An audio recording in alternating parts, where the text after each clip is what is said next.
انا شفت المباريات التانية لقيت تعثر نيجيريا والكاميرون والجزائر وتونس، يعني احنا كده ماشيين صح وبيناها كده بطولة سقوط الكبار. احنا وقعنا مع هواه ولا ايه؟ مش بروفيشنال شكله كده. صعبة وامكانية وجول مسار كورة صدت جول صلاح وهوبا الله الله يا بلاد الله.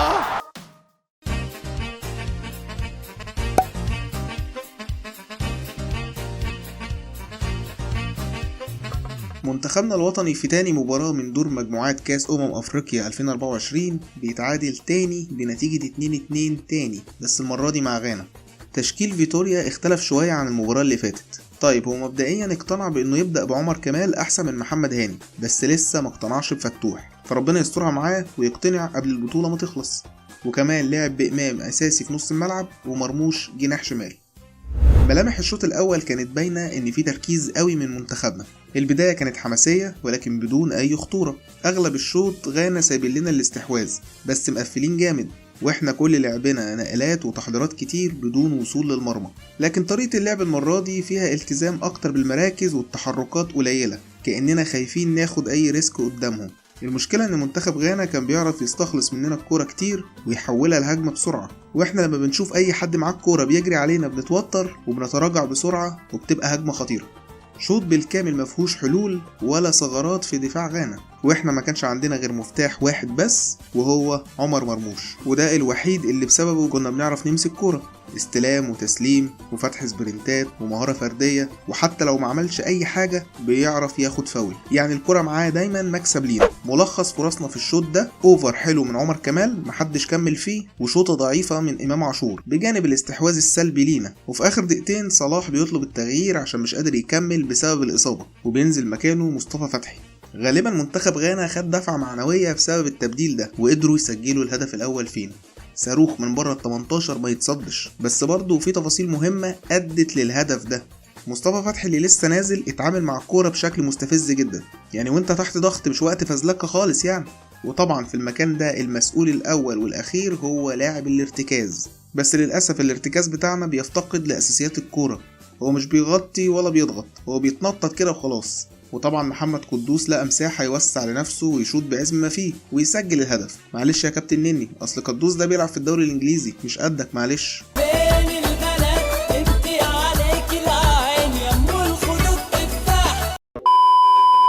انتهاء الشوط الاول 1-0 لغانا، وبداية الشوط الثاني بقوة من غانا برضو عشان يزودوا النتيجة، لان الفوز مهم جدا عندهم. اما من ناحيتنا فاحنا ابتدينا نضغط اكتر لادراك التعادل، وبقينا نلعب برجولة شوية الحمد لله، وكأن كل اللي فات ده كان هزار ودلوقتي جه وقت الجد.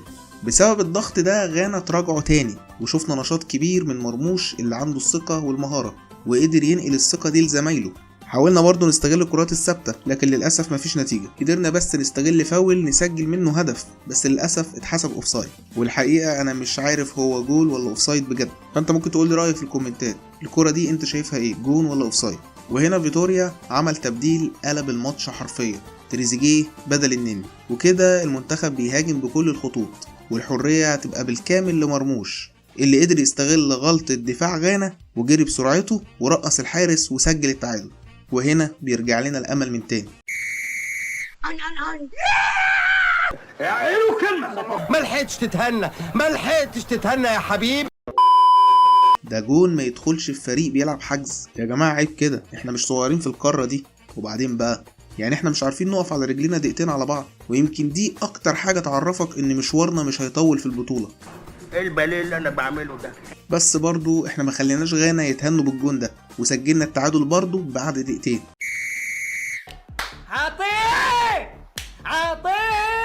تاني مرة نستغل غلط الدفاع ويبقى عندنا روح وشخصية وما نخافش ونروح نسجل مرة تانية. بس مش غريبة يا كابتن نني انك اول ما خرجت لعبنا احسن وسجلنا جونين؟ مش عارف ليه يا عم هيثم، انت مش عارف ليه؟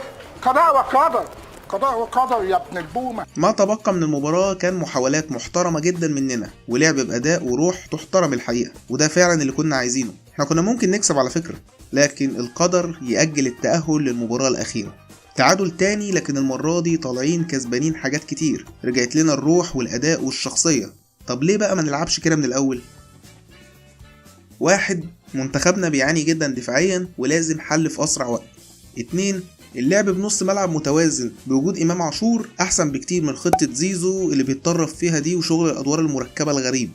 3. الهجوم من غير صلاح إيجابي وأحسن بكتير، فيا العيب في صلاح نفسه يا في الخطة اللي بتخدم على صلاح. الشناوي اتشاط عليه 4 كور في البطولة كلهم دخلوا فيه. طب ناوي تنقذنا امتى يا اسطى؟ ده احنا قربنا نرجع مصر.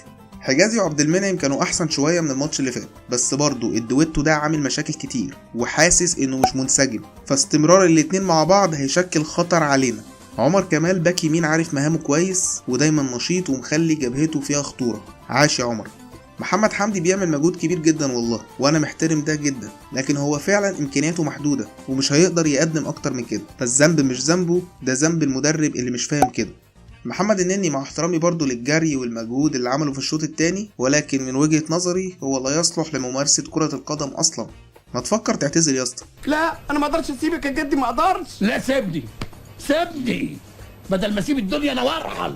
حمدي فتحي بيعمل زيادة عددية وضغط وانتشار في الملعب كله، وده كلام جميل جدا، ولكن الكرة وهي في رجله بيبقى وحش قوي وما بيقدمش حلول. انا شايف ان الافضل انه ياخد مكان النني وكلنا كده هنستفاد.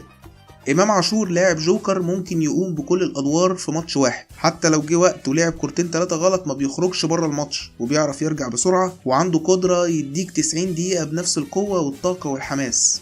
ربنا يحميك بجد يا امام.